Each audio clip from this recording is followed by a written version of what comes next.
Hey guys, what's up? Welcome back to my channel. I'm Ivy, and today I'm going to be talking about The Kill Order by James Dashner.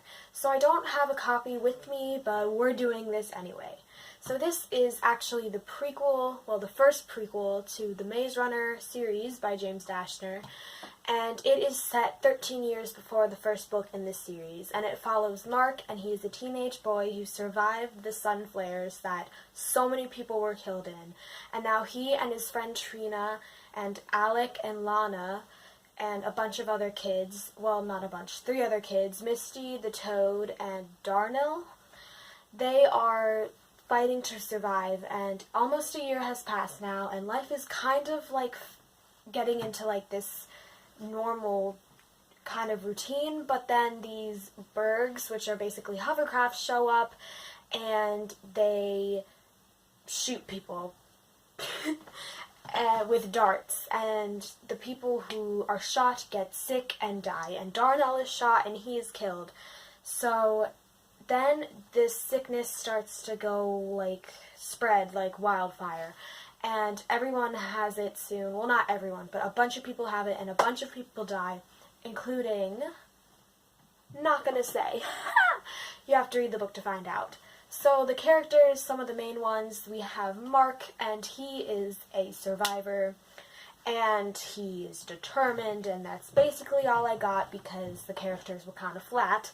Teresa, she is brave. Not Teresa, what am I saying? Trina, there we go. Trina is very brave, and that's about it. And Alec, he is a veteran, so he is very war-hardened, but he is nice and, like, kind and compassionate on the inside. So that is all for the spoiler-free section of the video. If you have not read this book, I recommend you leave this video right now before I spoil it for you. Okay, so Mark and Alec and the rest of the peeps decide to go looking for the people who sent the darts. So they end up on this journey following the map that they found on the work pad, and on the way, Misty and the Toad, they both die. And I was like, okay, stinks to be them. Like, you didn't really have time to get attached to them, so it was like, whatever. So we're on this journey, blah, blah, blah, blah, and then they end up in the woods with, like, oh, this is, like, the most important part of the book. They pick up Dee Dee, who is a little kid, and she's immune because she got shot, but she's not sick. And she was abandoned by her, like, villager people, so they kind of, like, adopt her and bring her into the group, and then they're continuing on when they run into the crazy people who have the disease, and Mark and Alec are captured and nearly killed, but they manage to escape barely. But they were separated from the rest of the group, so when they returned, they were gone, and I was like, oh boy. So then they decided to go to the headquarters of, like, the people or whatever, and there they find out, like, the government's plot to, like, it's all for population control, but it's mutating and bad stuff. Then they figure out that their friends, Lana, Dee Dee, and Trina, they're with the crazy people, so they have to go back to them to rescue them. And this whole time I'm like, what's the point of this again? So they're trying to rescue them, and they make it in to the town where the crazy people are, and they see Lana get killed. Well, actually, she's being, like, beaten and stuff, and Alec ends up just shooting her and killing her. But then they find Trina and Dee Dee, and Trina is sick. She does not remember Mark, and for the rest of the book, she was just kind of out of it, and I was like, that was kind of weird to me. I mean, I guess, like, the flare, that's what it's called, by the way, if you will obviously read the book. Anywho, it was kind of weird the way that the flare affected her. I found that kind of interesting, that she was just kind of, like, I don't know, out of it. She wasn't really crazy. She just wasn't, like, there. Like, I don't know. Anywho, Mark and Trina have a romance going, so he's kind of sad. I'm just like, cool beans, bro. It's nice. There's really nothing to the romance, to be honest. Anywho, so they rescue Trina and Dee Dee, and Mark and Alec, they both are getting sick, and Trina's sick.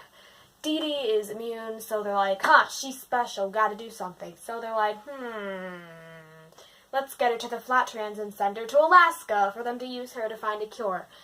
Well, that's not exactly what they thought, but anywho. I say that too much. So they make it to, like, the Flat Trans place. They're all going crazy, but they eventually get Dee Dee to the Flat Trans and get her through. And Dee Dee is Teresa. Wow. Okay, so everyone always said to me, like, when I was reading this, they were like, oh, that book is boring until it gets to the ending. The ending was, they were like, the ending is so, like, mind-blowing. I got to the ending, I'm like, okay, like, this was kind of, I honestly kind of saw it coming. Like, not 100%, but the thought did cross my mind. I was like, what if Dee Dee's Teresa? But that's what it was, and I was like, okay, that's a good ending, but I think my expectations were a little too high because it wasn't the mind-blowing ending that I was expecting. But then Mark and Trina and Alec, they all end up dying, not before some drama between Mark and Trina when she's like, Mark, and then they're hugging and kissing, and then Mark flies the thing in, and then they all die. I was expecting them to all die, too, so yay, points for me. I had no emotions, to be honest. When that happened, I was just like, oh, cool.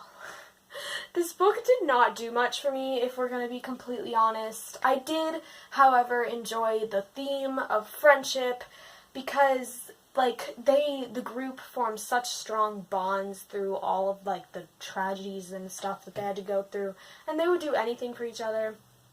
I thought that was good. The friendships made me happy. Other than that, it was just okay. The plot had no real direction to it until the end, which, I mean, I understand that, I get it. I just wish it could have been done better. I would have enjoyed it more if it was done better. Well, duh. Anyways. And, I mean, it was exciting at some points, but it wasn't really, like, amazing, or it was just kind of meh. And the characters were pretty flat, and the writing was pretty nothing special. So, I don't know, I gave this book a 3 out of 5 stars. It was okay. I am going to read the final book that is out right now in the series, The Fever Code, which is the second prequel. I'm reading that right now, actually. And so far, it's kind of better, but, you know. So, this book was a little bit, it was okay. We're just gonna go with it was okay. It was okay. So thank you guys so much for watching today's video. I hope you enjoyed it, and if you've read this book, I hope you might have enjoyed it more than I did, because it was just, Anyways, I'll see you guys next time. Goodbye!